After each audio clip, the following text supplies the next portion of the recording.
ኣብ ኤርትራ ናይ ስራሕ ምብጻሕ ዝፍጽም ዘሎ ልኡኽ ኮሚሽን ሕብረት ኣፍሪቃ ምስ ሚኒስትራት ዋና ዳይረክተራትን ካልኦትን ዝርከቦም ሰበስልጣን መንግስቲ ርክባት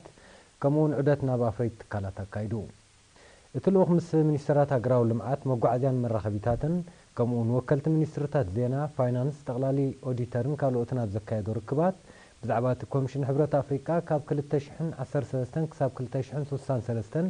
ኣብ ዘሎ 50 ዓመታት ንኽትግበር ዝኣመሞ መደባት ልምዓትን ተራ ኣባል ሃገራትን ዘትዩ።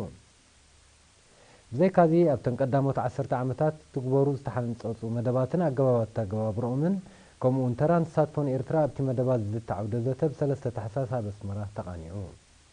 ኣብቲ ዓውደ ዘተ ካብ ዝተፈላለያ ሚኒስትርታት ማሕበራትን መሻርክትን ዝተወከሉ ተሳተፍቲ ነይሮም።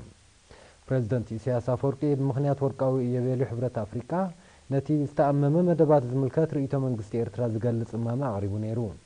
መቐጸልታን ዝሰፍሐን ርእይቶ ከም ዘቕርቡ ናብቲ ኮሚሽን መልእኽቲ ሰዲዱሎ።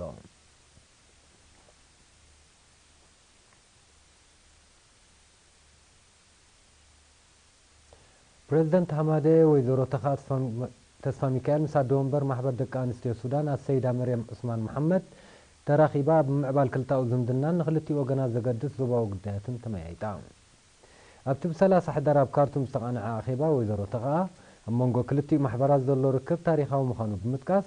ኣገዳስነት ሓበራዊ ስራሕ ኣብ ዞባዊ ጉዳያት ምድንፋዕ መደባት ምልውዋጥ ተመክሮታት ከምኡውን ሐማደ ኣብ ዞባና ዝፃወቶ ዘሎ ተራ ብሰፊሑ ብምግላጽ ንዝተገብረላ ዕድመ ኣመስጊና። ኣደ ወንበር ማሕበር ደቂ ኣንስትዮ ሱዳን ብወገና ምስ ሐማደ ዘለዎን ርክባት ናብ ሽርክነት ንምዕባሉ ንዘሎ ሰናይ ድሌት ብምግላጽ ክልቲኡ ማሕበራት ብሓባር ክሰርሓሉ ኣብ ዝግባእ መዳያት ንምምይያጥ እቲ ርክብ ኣገዳሲ ምዃኑ ብምሕባር ንምዕባለ ደቂ ኣንስትዮ ኤርትራን ሱዳንን ብሓባር ክሰርሓ ዘሎ ቅርብነት ማሕበራ ኣረጋጊጻ። ኣብቲ ርክብ ብሓባር ዝዕመም ናይ ቀረባን ርሑቕን መደባት ክህልው ኣብ 2014 ዝተፈረመ ክልተኣዊ ስምምዓት ኣብ ባይታ ዝተግበረሉ ኩነታት ክፍጠር ኣብ ምሕያል ደቂ ኣንስትዮ ብቁጠባ ክስራሓሉ ኣብ ዞባናን ዓለምን ተጣበቕቲ መሰላት ደቂ ኣንስትዮ ተመሲልካ ምስሊ ሃገራትን ህዝብታትን ዝድውኑ ጠቐነታት ብሓባር ክምከት ኣብ ልዕሊ ደቂ ኣንስትዮ ዞባ ብንግዲ ደቂ ሰብ ዝስዕብ ዘሎ ፀገማት ንምቅጣም ዝካየድ ቃልሲ ክሕይል ዝብሉን ካልኦትን መደባት ብውህደት ክስራሓሎም ተሳኒዐን። ብዘይካዚ ተመክሮታት ንምልውዋጥ ናይ ምብፅፃሕ መደባት ክድፈኣሉ ከም ዝተረዳድኣ ካብ ካርቱም ዝበፅሓና ሓበሬታ ረዲኡ።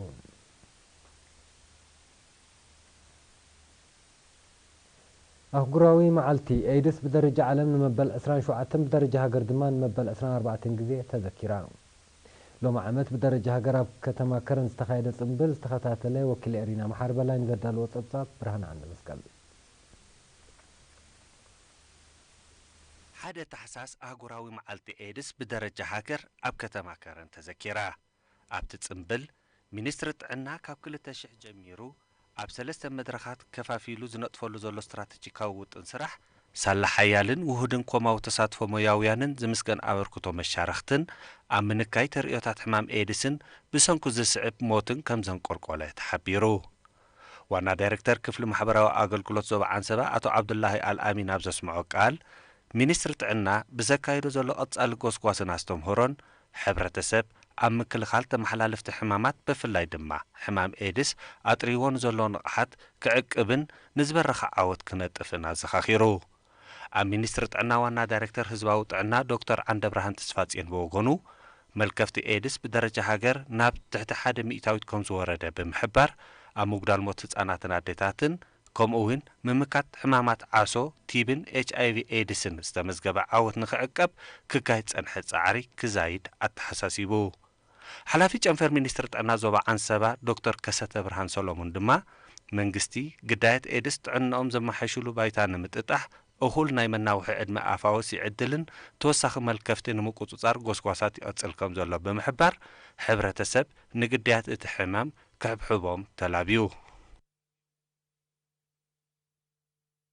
ኣምባሳደር ኤርትራ ኣብ ንግስነት ስዑድ ዓረብ ኣቶ መሐሙድ ዑመር ማሕሙድ ብ28 ሕዳር ንኤርትራ ነበርቲ ደማምን ከባቢያን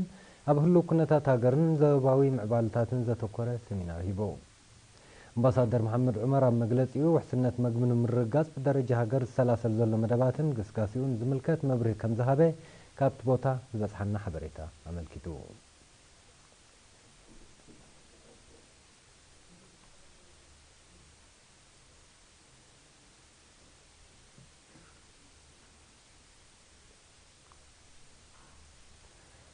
ኣብ ንኡዞባ ሓጋዝ እትርከብ ምሕዳር ከባቢ ፋና ቀዲሙ ዝነበረ ፕሮጀክት ማይ ብምብልሻው ህዝባ ናይ ምንጭ ማይ ፀገም ፀኒሕዎ እዩ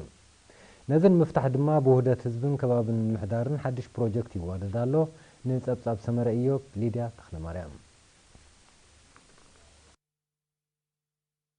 ሽግር ጽሩይ ዝተማይ ሰብን ጥሪትን ምምሕዳር ከባቢ ፋናን ኡዞባ ሓጋዝ ንምፍታሕ ብዝካየድ ዘሎ ጻዕሪ ኣብ ሸላሻይ ሓድሽ ፕሮጀክት ይዋደድ ከም ዘሎ ሓላፊ ኣሃዱ ጨንፈር ህንፃዊ ልምዓት ናይቲ ንኡዞባ ጆሜትራ ሳልሕ ዑስማን ሓቢሮም ንኤሪና ብዝሃቦ ሓበሬታ ጆሜትራ ሳልሕ እቲ ብውህደት ህዝቢ ከባብን ምምሕዳርን ዝህነ ዘሎ ፕሮጀክት ነቲ ኣቐዲሙ ዝነበረን ብእርጋን ካብ ስራሕ ወፃእ ዝኾነ ንምትካእ ምዃኑ ብምጥቃስ ህዝቢ ከባብን ሰራሕተኛታትን ንዘርእይዎ ዘለዉ ተወፋይነት መጊሶም